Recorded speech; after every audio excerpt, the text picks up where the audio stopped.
Advocate Sachin Guge सूरत district court में practice करता हूँ और हाई कोर्ट में भी प्रैक्टिस करता हूँ। ये सारे समाज उत्थान के कार्य हुए, जैसे महिला सशक्तिकरण है, युवाओं को प्रेरणा की बात है, भूखों को रोटी से लेकर जो पेंडेमिक अभी हुआ है कोरोना की महामारी के चलते, उसमें भी इतनी सारी सेवाएं चली है।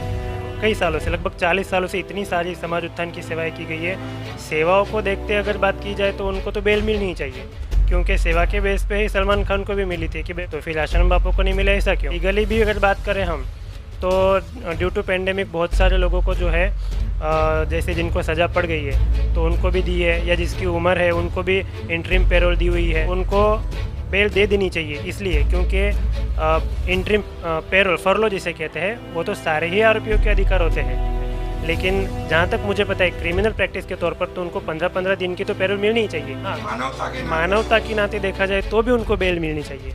क्यों? क्योंकि उनकी जो एज है वो लगभग 85 ईयर्स एज है। ये जो है पॉलिटिकल इशू है, ये पॉलिटिकल ही इनको सज़ा पड़ी है। इनका केस भी मीडिया ट्रायल ही चला है। आश्रम जी बापू के केस में जो लड़की थी उस लड़की का मर्डर नहीं हुआ है, उसके साथ फिजिकल रिलेशन नहीं हुआ है, ऐसा FIR बोलती है। फिर इतना गंभीर आरोप तो नहीं था, फिर भी उनको फरलो नहीं मिली, पैरोल नहीं मिली, तो कहीं ना कहीं उनके साथ ये अन्याय ही हो रहा है। और पोक्सो की धारा में भी तो मिलती है, ऐसा तो नहीं है कि पोक्सो की धारा है तो आपको फरलो नहीं मिलेगी। सजा पड़ने के बाद फरलो तो मिलती ही है। फैक्ट की बात की जाए तो ये पूरा फ्रॉड केस लगता है मुझे, तो फ्रॉड ही है, दोनों केस पूरे फ्रॉड है। ये समाज उत्थान के कार्य भी अच्छे हैं, उन्होंने समाज की सेवा भी की है, आदिवासी क्षेत्रों में की है, और मानवता के नाते भी उनको दे देनी चाहिए बेल कम से कम, क्योंकि आज तक तो दी नहीं है, तो अभी दे देनी चाहिए। तो ये सब समाज उत्थान के कार्य को देखते हुए संत आसाराम जी बापू और नारायण साईं जी को कम से कम राहत मिलनी चाहिए। और संत आसाराम जी बापू अभी जोधपुर के एक हॉस्पिटल में बंद है, तो हमारे साथ आज बात करने के लिए एडवोकेट सचिन भाई। सचिन भाई, पहले परिचय। मैं एडवोकेट सचिन गुगे सूरत डिस्ट्रिक्ट कोर्ट में प्रैक्टिस करता हूँ और हाई कोर्ट में भी प्रैक्टिस करता हूँ मैं। सचिन भाई, आज देख रहे हैं कि 85 साल की उम्र है संत आसाराम जी बापू की, और आज वो हॉस्पिटल के अंदर एडमिट है। 8 सालों से जोधपुर जेल के अंदर बंद है, एक भी दिन की उनको जमानत नहीं, पैरोल नहीं। और बापू के पिछले 50 सालों से जो समाज उत्थान के कार्य है, क्या वो देखते हुए उनको क्या जमानत या पैरोल मिलनी चाहिए? देखिए, समाज उत्थान के कार्यों को लेकर अगर हम बात करते हैं तो उनके इतने सारे समाज उत्थान के कार्य हुए, जैसे महिला सशक्तिकरण है, युवाओं को प्रेरणा की बात है, भूखों को रोटी से लेकर जो पेंडेमिक अभी हुआ है कोरोना की महामारी के चलते, उसमें भी इतनी सारी सेवाएं चली है। और ये सेवाएं सिर्फ अभी नहीं, पिछले लगभग कई सालों से इतनी सारी समाज उत्थान की सेवाएं की गई है। सेवाओं को देखते अगर बात की जाए तो उनको तो बेल मिलनी ही चाहिए, क्योंकि सेवा के बेस पे ही सलमान खान को भी मिली थी कि भाई उसका जो बीइंग ह्यूमन है, उनकी संस्था ने बहुत सारी चैरिटी की थी या बहुत सारे लोगों को हेल्प की थी, उसके बेस पर तो सलमान खान को भी मिली थी, तो फिर आश्रम बापू को नहीं मिला, ऐसा क्यों? सेवा की बात की जाए तो मिलनी चाहिए। और लीगली भी अगर बात करें हम तो ड्यू टू पेंडेमिक बहुत सारे लोगों को जो है जैसे जिनको सज़ा पड़ गई है तो उनको भी दी है, या जिसकी उम्र है उनको भी इंटरिम पैरोल दी हुई है, तो वो भी अपने अपने घर पे शांति से है। और यहाँ आश्रम बापू की जो बात करते हैं हम लीगल पॉइंट से, तो उनको बेल दे देनी चाहिए। इसलिए क्योंकि इंटरिम पैरोल, फरलो जिसे कहते हैं, वो तो सारे ही आरोपियों के अधिकार होते हैं। हर मतलब 6 महीने में 15 दिन, यानी साल के 1 महीना, तो 15-15 दिन के, वो तो एक क्या बोलते हैं उसको, कॉन्स्टिट्यूशनल राइट है, वो तो लॉ राइट है, तो वही नहीं दे रहे, वैसे नहीं चलेगा। ये कहीं ना कहीं उनके साथ अन्याय ही हो रहा है। अब वो क्यों नहीं दे रहे, क्यों नहीं मिल रहा है, उसका तो मुझे नहीं पता है, क्योंकि केस जोधपुर का है, लेकिन जहाँ तक मुझे पता है क्रिमिनल प्रैक्टिस के तौर पर तो उनको 15-15 दिन की तो पैरोल मिलनी ही चाहिए। सचिन भाई, समाज उत्थान के कार्य साइड पे रख देते हैं अपने, लेकिन एक मानवता के नाते, मतलब 85 साल के एक बुजुर्ग, एक मानवता के नाते तो मिलनी चाहिए ना। मानवता के नाते देखा जाए तो भी उनको बेल मिलनी चाहिए। क्यों? क्योंकि उनकी जो एज है वो लगभग 85 ईयर्स एज है, और इतनी बड़ी एज में तो इनको बेल मिलनी ही चाहिए, मेरे हिसाब से तो मिलनी चाहिए। और सचिन भाई, एक और मुद्दा उठ रहा है, मतलब कि लोग घोटाले करते हैं, उनको सरकार बेल दे देती है, पैरोल दे देती है। अभी लालू प्रसाद यादव की बात करें तो उनको भी बेल मिल गई, मतलब तो बापू के साथ क्यों अन्याय? अन्याय देखिए, ये जो है पॉलिटिकल इशू है, ये पॉलिटिकल ही इनको सज़ा पड़ी है। इनका केस भी मीडिया ट्रायल ही चला है, ऐसा नहीं है कि इनका ये केस एक खतरनाक था, इससे भी बहुत ज़्यादा खतरनाक केस सूरत, पूरे देश में ही है, मैं सूरत की बात नहीं करता, सारे देश की सभी डिस्ट्रिक्ट में इससे ज़्यादा खतरनाक केस है। जैसे कि भाई अभी हमारे रिसेंटली मैंने एक केस सूरत में देखा था, वो 3 साल की बच्ची का एक बंदे ने रेप किया था, फिर उसको, तो वैसे केस तो इससे ज़्यादा गंभीर है। आश्रम जी बापू के केस में जो लड़की थी, उस लड़की का मर्डर नहीं हुआ है, उसके साथ फिजिकल रिलेशन नहीं हुआ है, ऐसा एफआईआर बोलती है।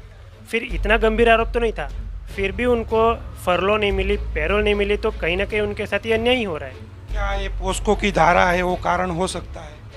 पर पोक्सो की धारा में भी तो मिलती है, ऐसा तो नहीं है कि पोक्सो की धारा है तो आपको फरलो नहीं मिलेगी। सजा पड़ने के बाद फरलो तो मिलती ही है, 15-15 दिन की, जो 2 बार 1 साल में, तो केवल पोक्सो की वजह से नहीं मिलती है, ये भी गलत है। और नारायण साईं जी की बात करें, यहीं सूरत में ही नारायण साईं जी है, तो उनको भी हम देख रहे हैं मतलब कि 12 साल पुराने केस में मतलब आजीवन कारावास की सज़ा होगी और कोई राहत नहीं मिल रही। नारायण साईं जी के केस में तो ऐसा है कि भाई, पहली बात तो चलो हम ये मानते हैं कि रेप केस में डिले मंजूर होता है कि भाई चलो डिले को ध्यान में नहीं लिया जाता, लेकिन इतना ज़्यादा डिले, और 13 साल तक आप सोए हुए हो, बाद में आप कहते हो कि भाई मेरा रेप हुआ था, तो 13 साल तक आप कहाँ थे? बाद में पता चला कि मुझे अभी हिम्मत मिली, तो अभी तक आप डरपोक थे क्या? अभी तक आप में हिम्मत नहीं थी, अभी मेरे पति ने मुझे हिम्मत दी, तो अभी तक तुम्हारा पति तुम्हारे साथ में नहीं था क्या? कुछ भी मतलब यार। चलो ठीक है, वो सज़ा हुई, वो न्यायतंत्र का विषय है, निचली कोर्ट की सज़ा आपको मंजूर नहीं है, हम अपील कर सकते हैं। न्यायतंत्र के लिए मैं कुछ नहीं बोल सकता, क्योंकि वहाँ पर जो अनुभवी जज बैठे हैं, लेकिन फैक्ट की बात की जाए तो ये पूरा फ्रॉड केस लगता है मुझे, तो फ्रॉड ही है, दोनों केस पूरे फ्रॉड है, मैं पूरा ऐसा मानता हूँ फ्रॉड है। अब बात कोर्ट में पेंडिंग है, उसके लिए मैं कुछ नहीं बोलूँगा, लेकिन केस की रिलेटेड मुझे पूछोगे तो ये फ्रॉड है। हिंदूवादी संगठन सुब्रमण्यम स्वामी बड़े वकील है, उनका ऐसा कहना है कि इन्होंने जो ग्राउंड लेवल पे आदिवासी क्षेत्रों में मतलब जो धर्मांतरण के काम रोके, उनकी भी मतलब सजा भोग रहे हैं। हाँ, कहीं ना कहीं ये है, इसलिए कि संत श्री आश्रम जी बापू जो है, उन्होंने आदिवासी विस्तार में उन्होंने तो किए ही है, उनके जो शिष्य है करोड़ों की तादाद में है, और वो आदिवासी क्षेत्रों में जाकर इतनी ज़्यादा सेवा करते हैं, भंडारे करते हैं, कपड़े देते हैं, बर्तन देते हैं, उनको खाना खिलाते हैं, भजन करवाते हैं, भजन के साथ साथ भजन करो तो फिर पैसे भी देते हैं कि भाई चलो आप भजन करो, और उनकी कोई स्कीम है, भजन करो और भोजन करो और दक्षिणा लो, ऐसा कुछ उनका चलता है। तो सोचो कितनी ज़्यादा मात्रा में ये सेवा हो रही है, और इस सेवा की वजह से क्या है, जो आदिवासी लोग हिंदू धर्म से कन्वर्ट हो रहे हैं धीरे धीरे, ईसाई मिशनरी जो है उनको अपने चंगुल में फंसा रहे हैं, तो उनको रोकने का जो सबसे बड़ा कार्य है वो केवल संत श्री आश्रम जी बापू ने किया है, ये मैं बोल सकता हूँ दावे के साथ। तो शायद इसकी वजह से भी कहीं ना कहीं किसी लोगों ने मिलकर ये समाज के कार्य बंद हो जाए, और जो आदिवासी लोग हैं वो कन्वर्ट हो जाए धीरे धीरे, इसकी वजह से भी शायद ऐसे हो सकता है। तो क्या कहना चाहोगे कि बापू के समाज उत्थान के कार्य और एक मानवता के नाते संत आसाराम जी बापू और नारायण साईं जी को कम से कम कोरोना महामारी में राहत मिलनी चाहिए? 100% मिलनी चाहिए, इसलिए कि उनके समाज उत्थान के कार्य भी अच्छे हैं, उन्होंने समाज की सेवा भी की है, आदिवासी क्षेत्रों में की है, और मानवता के नाते भी उनको दे देनी चाहिए बेल कम से कम, क्योंकि आज तक तो दी नहीं है, तो अभी दे देनी चाहिए। तो आपने देखा है सचिन भाई एडवोकेट है, उनका भी यही कहना है मतलब कि बापू ने जो पिछले 50 सालों से जो समाज उत्थान के कार्य किए वो देखते हुए, चलो उन्होंने बोला समाज उत्थान के कार्य तो साइड पे रहे, लेकिन एक मानवता के नाते बापू की उम्र को देखते हुए कम से कम उनको राहत मिलनी चाहिए। क्या हुआ डांग है, और काफ़ी सारे विस्तारों में बापू और बापू के भक्त वहाँ पहुँच के ईसाई मिशनरियाँ जो हिंदू को कन्वर्ट करती है उनको ईसाई बनाती है, तो ये लोग जाके उनको फिर से हिंदू बनाने का काम करते हैं, और उन्होंने भजन करो, भोजन करो और दक्षिणा पाओ, ये स्कीम भी हमने उड़ीसा में जाके ग्राउंड जीरो से कवरेज की, वो वीडियो यही साधक परिवार चैनल सूरत में आपको देखने को मिलेंगे।